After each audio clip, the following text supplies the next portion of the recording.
So hello everyone, कैसे आप सभी? उम्मीद करते हैं शानदार होंगे। आज हम लोग जो बात करने वाले हैं, डस्ट ऑफ स्नो की बात करने वाले हैं, उसके एमसीक्यूज की बात करने वाले हैं, ऑब्जेक्टिव टाइप क्वेश्चन की बात करने वाले हैं, टेस्ट सीरीज की बात करने वाले हैं। ठीक है, तो ध्यान दीजिएगा, ये टेस्ट सीरीज का एक पार्ट है जो आपके क्लास 10th की एक पोएम है, डस्ट ऑफ स्नो, उसकी। ठीक है, तो स्टार्ट करते हैं सेशन को without waste of any time. Dear students, अगर आप भी टेस्ट सीरीज से जुड़ना चाहते हैं तो हमारे रेवा इंस्टीट्यूट ऐप को डाउनलोड कीजिए और वहां पे ऐप में आप लोग कोर्स परचेज करके इस टेस्ट सीरीज को पढ़ सकते हैं, जिसमें आपको 40 क्वेश्चन मिलेंगे इस पूरे चैप्टर से। ठीक है, तो स्टार्ट करते हैं सेशन को। सबसे पहले मैं आप लोग को बता देता हूं यहाँ पर कि ये जो टेस्ट सीरीज है ये आपके इंग्लिश पीजीटी और क्लास 10th के लिए इंपॉर्टेंट है। जो लोग भी जुड़ना चाहते हैं वो जुड़ सकते हैं। ठीक है, फर्स्ट क्वेश्चन इसका है, क्या dust of snow published in New Hampshire in the brain child of the of which poet. ठीक है, ये जो पोयम है उसके जो राइटर हैं वो कौन है। ठीक है, और ये पब्लिश कहाँ पे हुई है, इसमें बहुत सारी इंफॉर्मेशन एक साथ आप लोग को मिल पाएंगी। ठीक है, तो स्टार्ट करिए। क्वेश्चन नंबर 1 का आंसर आप लोग कमेंट बॉक्स में जल्दी से जल्दी दीजिए। ठीक है, तो ध्यान रखिए, क्वेश्चन का आंसर आप लोग का गोली की रफ्तार से आना चाहिए। और यस, आप लोग का आंसर आ भी रहा है। ठीक है, तो यहाँ पे मैं आप लोग को बता दूं, यहाँ पे जो क्वेश्चन नंबर 1 है उसका आंसर जो होगा वो होगा डी। ठीक है, डी मतलब होगा आपका डस्ट ऑफ स्नो का जो राइटर है वो कौन है, रॉबर्ट फ्रॉस्ट है। ठीक है, क्वेश्चन नंबर सेकंड है हमारा, why do you think dust of snow is a highly symbolic poem. ठीक है, तो ये जो हाईली सिंबॉलिक पोयम है डस्ट ऑफ स्नो, इस ये किस बेस पर है, क्या चीज इसमें है, वो चीज आपको बताना है। ठीक है, तो it's hides that crows are a symbol of ill omen. ठीक है, और यहाँ पे it hides very simple moment. ठीक है, very simple moment that turn into significant ones. ठीक है, it compels you to think whether simple thing can turn into great deeds. Option B and C, जल्दी से बताइए आप लोग क्या इसमें सही होगा, कौन सा ऑप्शन सही होगा, ये आप लोग मुझे जल्दी से बताइए। ठीक है,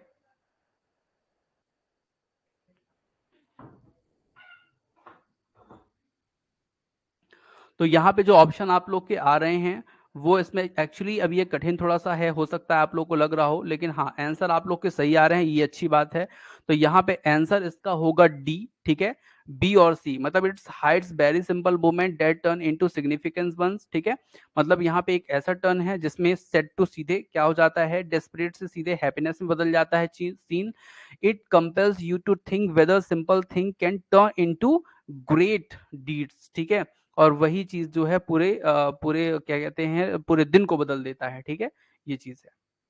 क्वेश्चन नंबर थर्ड है हमारा, what was the pleasant thing that happen in a tree in the poem dust of snow. ठीक है, what was the pleasant thing, ठीक है, वो कौन सी अच्छी बात है जो हुई इस पोयम में इन अ ट्री। ठीक है, ट्री में इन the poem dust of snow, कौन सी वो चीज है। A crow set on the tree. ठीक है, चलिए आप लोग आंसर बताइए, मैं वेट करता हूं आप लोग के आंसर का। क्वेश्चन नंबर 3 का आंसर जल्दी से बताइए फटाफट।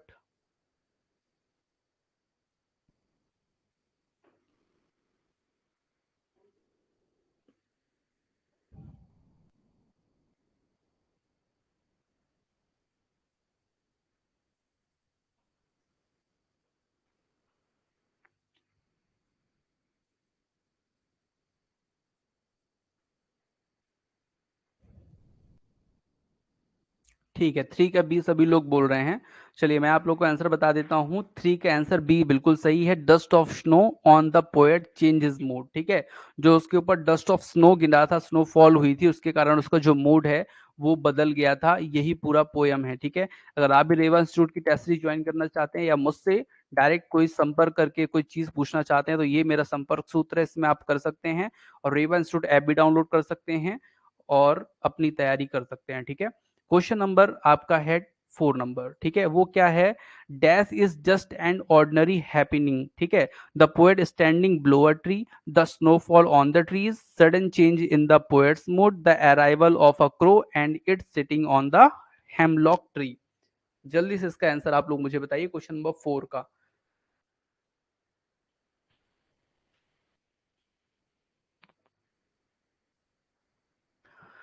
ठीक है, ये क्वेश्चन की अब आप लोग बोल रहे थे ना कि क्वेश्चन सर थोड़ा टफ कराइए, तो अब देखिए मैं आपको पार्ट 2 कराऊंगा। अभी तक मैं आपको सबको पार्ट 1 कराता तो आप लोग को इजी इजी क्वेश्चन लगते थे। अब मैं आपको पार्ट 2 कराऊंगा, तो वहां पे आप लोग को पता चलेगा कि क्वेश्चन की जो टफनेस है ना वो बहुत आसान नहीं है। ठीक है, वो आप लोग को लग रहा था कि बहुत ही आसान तरीके से सर पढ़ा रहे होंगे, तो चलिए अब मैं आप लोग को टफ चीज जो है वो बताऊंगा। ठीक है, तब आपको लोगों को थोड़ा सा समझ में आएंगी चीजों को। ठीक है,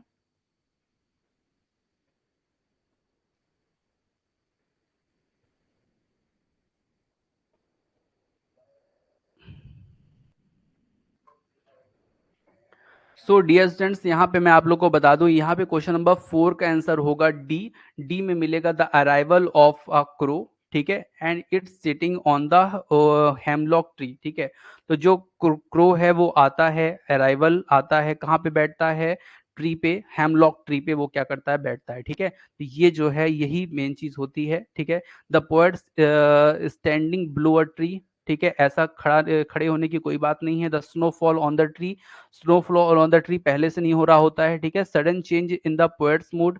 हाँ, ये बात तो सही है कि सडन चेंज होता है मूड पोएट का, लेकिन क्या होता है जब पहले क्या होता है, जब अराइवल होता है crow and it's sitting on the hemlock tree. ठीक है, तो ये चीज आपका होगा डी ऑप्शन, जितने लोगों ने दिया है बिल्कुल सही है। ठीक है, नेक्स्ट क्वेश्चन। नेक्स्ट क्वेश्चन आपका है the hemlock tree is consider in auspicious because it is never a part of any rituals. ठीक है, it is a poisonic and toxic, it grows in desert place, none of the above. मतलब hemlock tree को क्यों अशुभ माना जाता है, क्यों बेकार माना जाता है, इसका कारण क्या है, वो आप लोग मुझे बताइए जल्दी से कमेंट करके। ठीक है, कमेंट करके जल्दी से आप लोग मुझे बताइए जल्दी से इसका आंसर क्या होगा। The hemlock tree is considered inauspicious because it is poisonous and toxic. ठीक है, तो वो क्या है कि वो क्या होता है? पॉइजन होता है, मतलब उसमें जहरीला होता है, और टॉक्सिक होता है, इसलिए आप इसको मान सकते हैं, अनऑस्पिशियस मान सकते हैं। ठीक है, ये चीज आप ध्यान रखिएगा, और आंसर जो 5 का होगा वो बी होगा। क्वेश्चन नंबर 6 है हमारा, why has the poet use the crow as a symbol of ill omen. ठीक है, in the poem dust of snow. जल्दी से आंसर दीजिए इसका, क्रो को क्यों ऐसा सिंबल माना गया है, ये बताइए।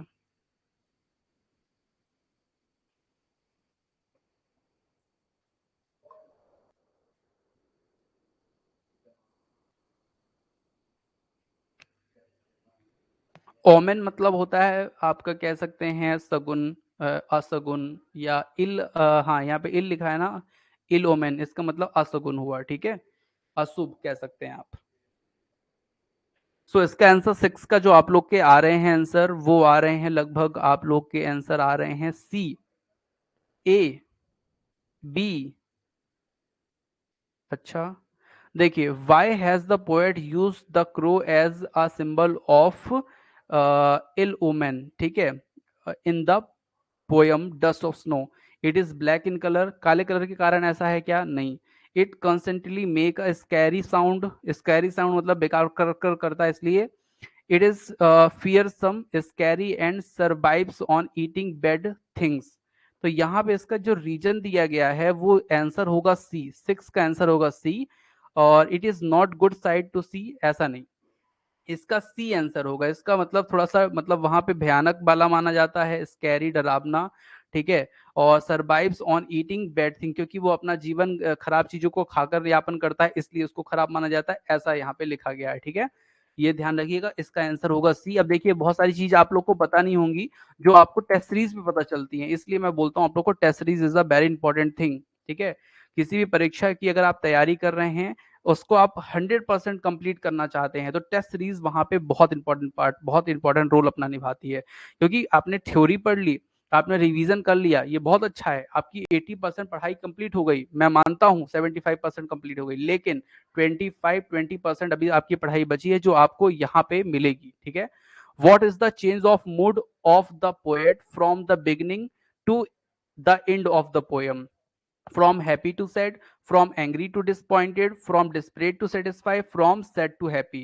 तो ये आप मुझे बताइए, और टेस्ट सीरीज का एक फायदा और भी है, जो हम यहाँ पे अगर क्वेश्चन गलत कर देना तो कोई दिक्कत नहीं, यहाँ से गलत होगा तो हम सीखेंगे, लेकिन अगर परीक्षा में गलत होगा तो हम परीक्षा में क्या होंगे, बाहर जाएंगे। ठीक है, तो ये जो होता है इंपॉर्टेंट रोल टेस्ट सीरीज का। ठीक है, आप लोग बोलते होंगे सर दिन भर टेस्ट सीरीज अपना बोलते रहते हैं और कुछ नहीं, तो ये तो है कि टेस्ट सीरीज इंपॉर्टेंट है, तो मैं आपको बता देता हूँ। क्वेश्चन नंबर 7 का जो आंसर है ना, यहाँ पे फ्रॉम सैड टू हैप्पी, देखिए डिस्प्रे टू सेटिस्फाइड नहीं, sad to happy is the right. ठीक है, एंग्री डिसअपॉइंटेड गलत है, हैप्पी टू सैड नहीं, बिल्कुल पहले वो सैड था फिर बाद में हैप्पी होता है। क्वेश्चन नंबर 8 का आंसर आप लोग दीजिए, the fall of the dust of snow resulted in. ठीक है, जो फॉल ऑफ डस्ट होती है स्नो की, किसके ऊपर भैया, जो गिरती है हमारे पोएट के ऊपर, तो क्या होगा, change is the poet mode, change is the appearance of the tree, change in the ambience, all of the above. क्या होगा इसका आंसर 8 का?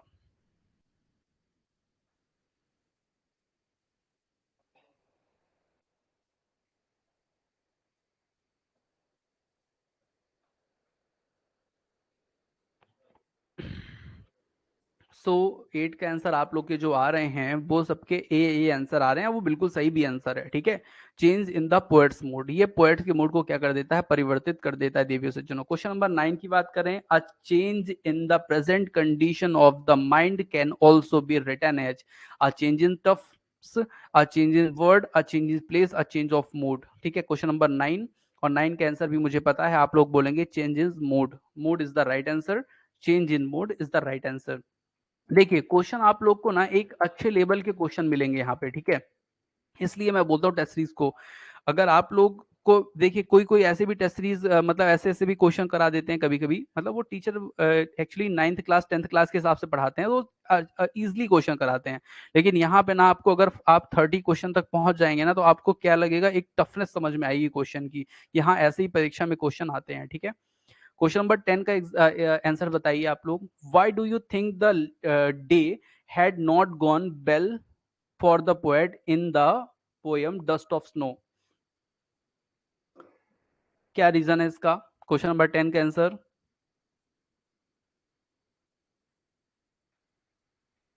कैसा दिन रहा उसका? He had not earn a single penny, ठीक है, he had not met his friend, it had been a very dull and disappointed day, या all of the above? Question number 10, तो it had been a very dull and disappointed day, क्योंकि उसका वो जो दिन था ना बहुत ज्यादा डल था और डिसअपॉइंटेड था। ठीक है, तो ये चीज आपको ध्यान रखनी है, क्वेश्चन नंबर सी आंसर होगा। नेक्स्ट क्वेश्चन है, what were the welcome sign of the poet? जो पोएट का जो वेलकम साइन है इस पोएम में वो क्या है? A crow sitting on the tree, the falling of the flakes and dust of snow, the sight of the hemlock tree, the blowing of wind. क्या होगा 11 का आंसर? पोएट का यहाँ पे वेलकम कैसे होता है, जब वो ट्री पे पहुंचता है ना, तो उसका क्या होता है, चाय बिस्कुट नाश्ता के साथ स्वागत होता है, कैसे स्वागत होता है बताइए? जल्दी से बताइए, जल्दी से जल्दी से। सो डियर स्टूडेंट्स, यहाँ पे a crow sitting on the tree, the falling of the flake and dust of snow, the sight of the hemlock tree, the blowing of wind.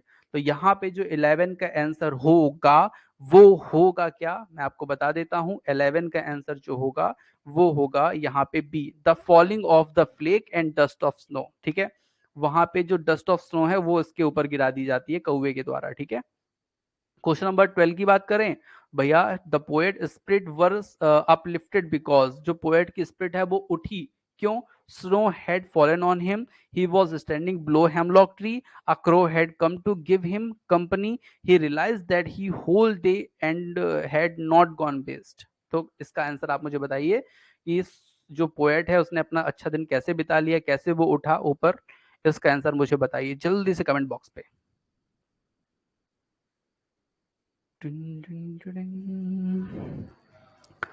Sitaram चरण रति मोरे, अनुदिन बढ़ई अनुग्रह तोरे। देखिए आप लोग का जो आंसर आ रहा है देवियों सज्जनों, मैं आप लोग को बता दूं, 12 का आ रहा है डी। और मेरे हिसाब से आप लोग का जो आंसर है वो बिल्कुल सही है, D is the right answer, क्योंकि उसने रियलाइज किया कि भैया स्नो तो मेरे ऊपर गिर गई, पहले से मैं दुखी हूं और दुखी करना चाहते हैं ये लोग, तो मैं क्या ना करूं कि मैं उल्टा कर देता हूं इसको, मैं अब जो बचा हुआ दिन है ना उसको बहुत अच्छे से गुजारूंगा और उसको वेस्ट नहीं जाने दूंगा। तो had not gone waste is the D is the right answer. ठीक है, क्वेश्चन नंबर 13 की अगर हम बात करें देवियों सज्जनों, अगर आप भी टेस्ट सीरीज हमारी लेना चाहते हैं तो इस नंबर पे संपर्क कर सकते हैं और रेवा इंस्टीट्यूट ऐप डाउनलोड भी कर सकते हैं। ठीक है, सो डियर स्टूडेंट ये क्वेश्चन नंबर 13 है, what were the poet happy moments. ठीक है, पोएट का जो मोमेंट है वो हैप्पी है, कैसे हुआ, क्या हुआ कि वो हैप्पी हुआ, तो उसका आप आंसर दे दीजिए मुझे 13 का जल्दी से कमेंट बॉक्स पे। The fall of snow dust on him, ठीक है, the presence of a crow, the presence of hemlock tree, या ऑल ऑफ द अबव।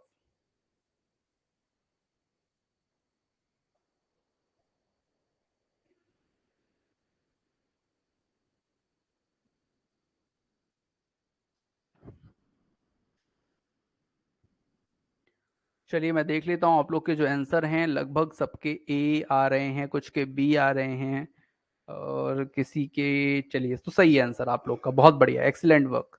ठीक है, परफेक्ट। ठीक है, सो डियर स्टूडेंट्स मैं आप लोग को बता दूं यहाँ पे जो आप लोग के जो आंसर हो रहे हैं, the presence of hemlock tree बिल्कुल सही है। ठीक है, the presence of hemlock tree बिल्कुल सही नहीं है, द प्रेजेंस ऑफ क्राउ भी सही नहीं है, the fall of snow dust on him ये सही है। ठीक है, इसका ए आंसर है। कुछ लोग इसका आंसर डी भी लगा सकते हैं कि सर वहां पे तो कौवा भी था, वहां तो हेमलॉक ट्री भी था, वहां पे डस्ट ऑफ स्नो भी थी। तो दिक्कत इनकी नहीं है, जो उसके ऊपर स्नो गिरी है तभी तो उसका ध्यान गया, नहीं तो वो क्यों ध्यान जाता, वो तो ऐसे ही रास्ते निकल जाता अपना। ठीक है, तो ध्यान रखिएगा इसको। Why do you think satisfaction replace regret toward the end of the poem the dust of snow. ठीक है, मतलब जो रिग्रेट था वो सेटिस्फेक्शन में, या कह सकते हैं हैपिंग हैप्पीली में कैसे बदल गया है, हैप्पीनेस में कैसे बदल गया, तो बताइए इसका आंसर जल्दी से कमेंट बॉक्स पे।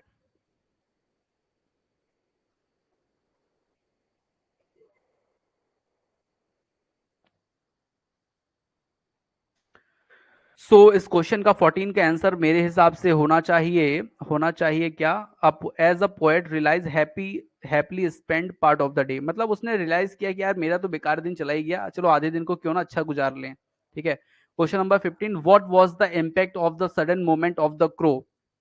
ठीक है, तो क्रो का जो सडन मूवमेंट है वो कैसा रहा, the tree shook completely, the branches fell off the tree, the other wind birds flew away, the mass of snowflakes started falling down the tree।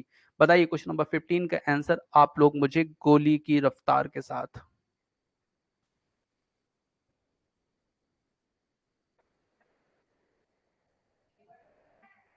चलिए तो इसका आंसर आप लोग का मैं वेट कर रहा हूं, जब तक मैं आप लोग को बता दूं टेस्ट सीरीज क्यों इंपॉर्टेंट है। मैंने बताया कि जो आप लोग की छोटी छोटी गलतियां हैं वो यहीं पे दूर कर देती है, जब आप परीक्षा में बैठते हैं तो आप एक कॉन्फिडेंस अपने आप अंदर महसूस करते हैं, इसलिए टेस्ट सीरीज जरूरी है।